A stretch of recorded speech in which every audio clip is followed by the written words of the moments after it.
Assalamualaikum warahmatullahi wabarakatuh.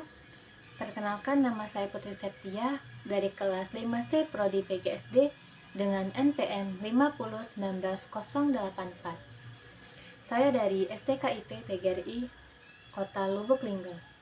Baiklah, saya akan menceritakan cerita dongeng yang berjudul Pak Tani dan Si Kancil. Pada suatu hari, pagi yang cerah, matahari bersinar dengan indahnya. Pak Tani berangkat ke sawah dengan riang gembira. Aku akan memeriksa kebun timunku. Barangkali besok akan dipanen, kata Pak Tani. Tetapi sesampainya di kebun timun, alangkah kagetnya Pak Tani. Buah timun di kebunnya banyak yang dirusak.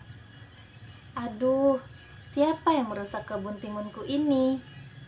Mengapa harus dirusak?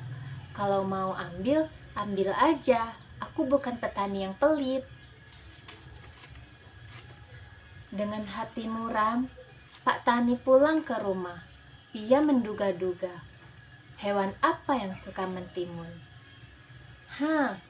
Pasti si kancil, kata Pak Tani. Pak Tani mencari akal untuk menjebak kancil lalu ia membuat orang-orangan yang diberi perekat yang sangat kuat. Menjelang sore, orang-orangan itu sudah selesai dan dibawa ke tengah kebun untuk dipasang. Aku tahu, kancil memang hewan yang cerdik. Ia akan mengejek orang-orangan itu. Tapi rasakan nantinya ya, pikir Pak Tani. Benar saja, malam harinya kancil mendatangi di kebun itu.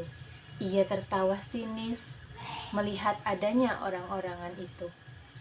Cuma orang-orangan, siapa takut, kata kancil. Lalu kancil melintasi orang-orangan itu, dan kini dia makan buah timun yang muda-muda. Ternyata tidak banyak yang dimakan kancil, hanya 3 buah timun yang dimakannya. Ia sudah merasa kenyang. Ia juga tidak merusak timun yang lain. Puas makan timun, kancil lalu menghampiri orang-orangan itu dengan kaki depannya. Aduh, kenapa kok melekat? Bagi kancil kaget.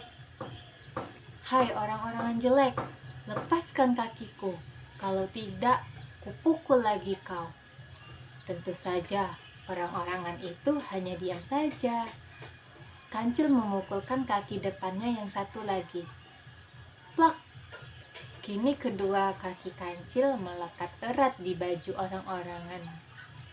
Perekat yang dipasang di baju orang-orangan sangat kuat. Kancil tidak bisa melepaskan diri. Semalaman ia menangis. Pagi harinya, Pak Tani datang membawa pentung. Ini biang keroknya. Kutangkap kau. Cil, kau boleh makan timunku, tapi jangan kau rusak buah yang lain. Ampun Pak Tani, bukan aku yang merusak timunmu. Aku cuma memakan 2 atau 3 buah saja kok. Pak Tani tidak percaya dengan omongan kancil. Ia ikat leher si kancil dan diseret pulang ke rumah.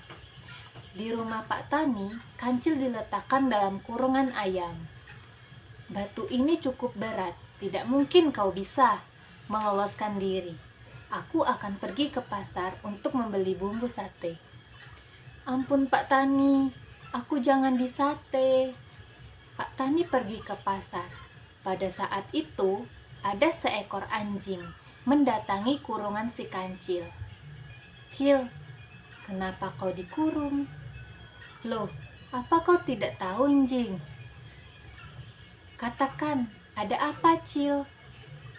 Begini, anjing, aku ini akan diambil menantu oleh Pak Tani.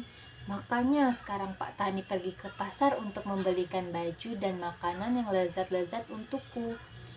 Wah, kau tidak pantas, Cil. Tubuhmu kan kecil. Lebih baik Aku saja yang menggantikanmu jadi menantu Pak Tani. Hah, kok enak? Sudah sana, pergilah anjing. Anjing tiba-tiba menggereng marah. Cil, kalau kau tak mau kugantikan sekarang juga, batu di atas kurungan akan kudorong dengan lehermu. Dan lehermu akan kugigit sampai putus. Wah, jangan begitu dong. Mau apa tidak? Baik-baik, terpaksa aku turuti kemauanmu. Anjing mendorong batu hingga jatuh. Kurungan dibuka. Kancil keluar, sedangkan anjing masuk ke dalam kurungan.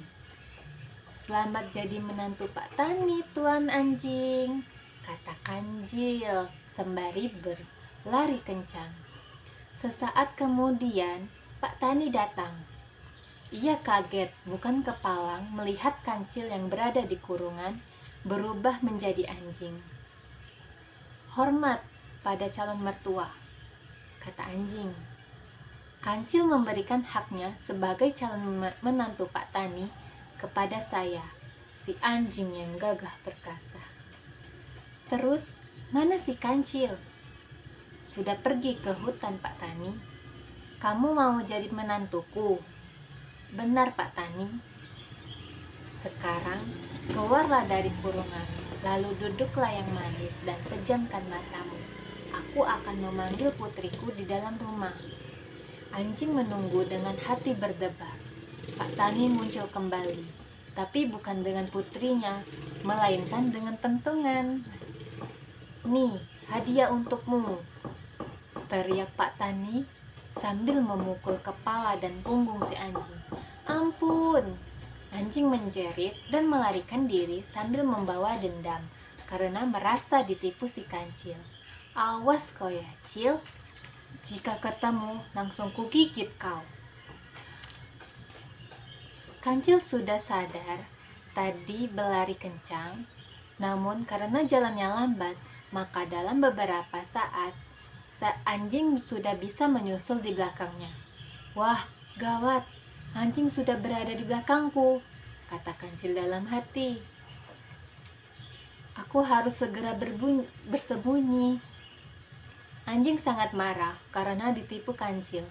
Setelah dipukuli Pak Tani, anjing lari mengejar Kancil. Hai Kancil, kurang ajar.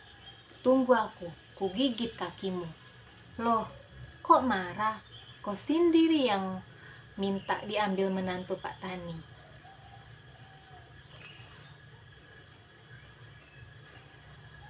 Baiklah, itulah cerita dongeng si Tani dan Kancil. Sekian dari saya akhiri.